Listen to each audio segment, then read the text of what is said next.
guys to our first installment with the Magician from Riga.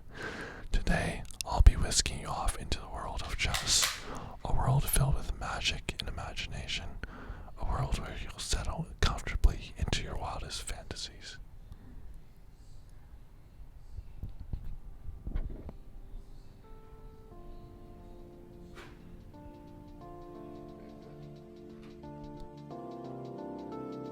It is wise to move in this position.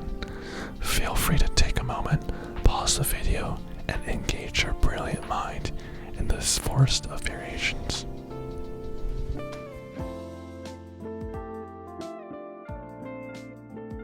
Got it? Now let's take stock of this current position. Here, what is down, boatloads of material, not to mention that the king is extremely weak. What does that mean? That means that white must act quickly. Time is of the essence. And everything must come with a check. We must try to hunt the black king because it is our only hope. Now, what can white do? If white gives a check with the queen, the black queen slides over. And white has generally no attack here. So white starts with his only other option of giving a check.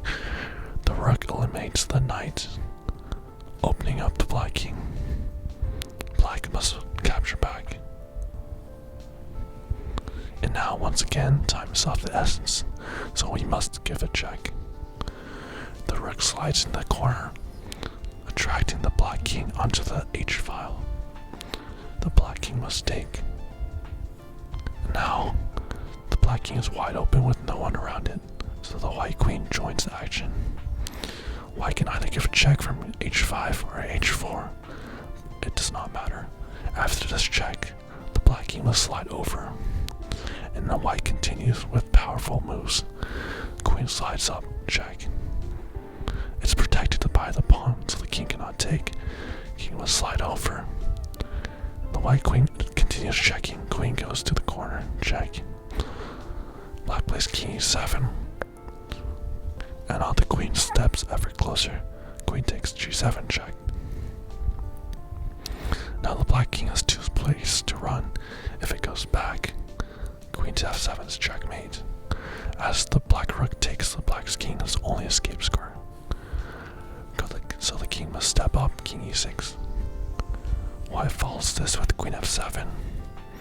Black runs to king e5.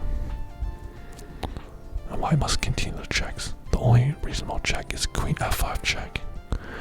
And as you see, the black king is forced up the board, king d4. Again, only check, queen e4 check. The black king runs to c3. And now we have a fork in the road, and we must choose the right correct check. If we check from c4, the black king runs to d2. We check from c2, the black king runs to e1, and we have run out of firepower. So instead, in this position, we play queen c2 check, cutting off the black king from escaping to this side of the board. Black has two options. He must go back, because if he goes to b4, queen c4 check, king steps to a5, and queen a4 is checkmate. Again, we have the same pattern. Pawn protects the queen, while the escape score is taken by a black piece. So black must run back to d4. Here we can make a draw by playing queen e4 check, which would repeat this position. However, white wants more. White now forces him back to where it came from. Queen c4, king e5, queen e4. Black king must run to f6, and now queen f5 check. If the black king goes to e7, queen f7 is mate because, again, both escape squares are taken by the black pieces. So the king must run back to g7. White continues with the barrage of checks. Queen f7 check. King steps to h6. If the king steps to the corner, queen h7 is a simple checkmate. Pawn protects the queen once again. So king steps up to h6. Queen continues chasing the king. Queen h7 check. King g5. And now, can you see what we have to do? This is a crucial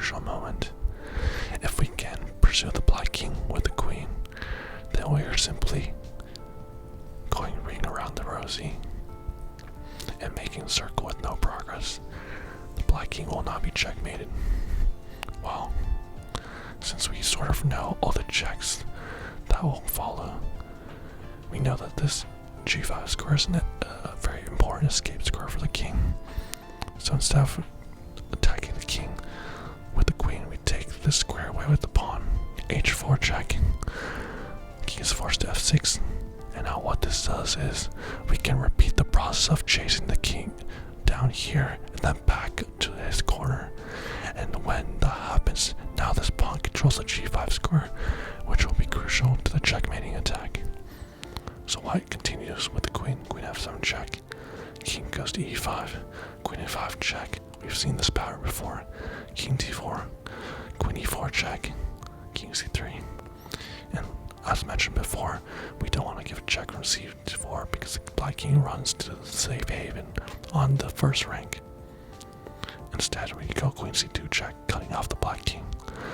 Nothing changes in after king b4, queen c4 check, king a5, queen a4 checkmate. So black king must run back from where it came from, king d4.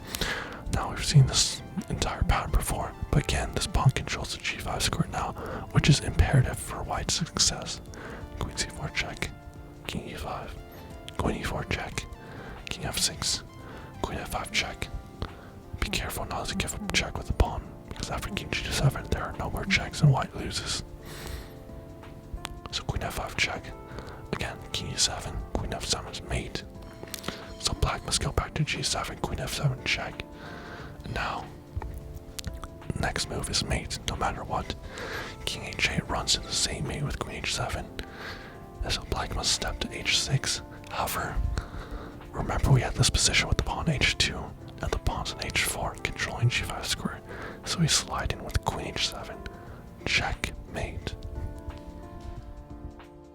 Thank you all for joining me on this wonderful journey into the wilderness. Until next time.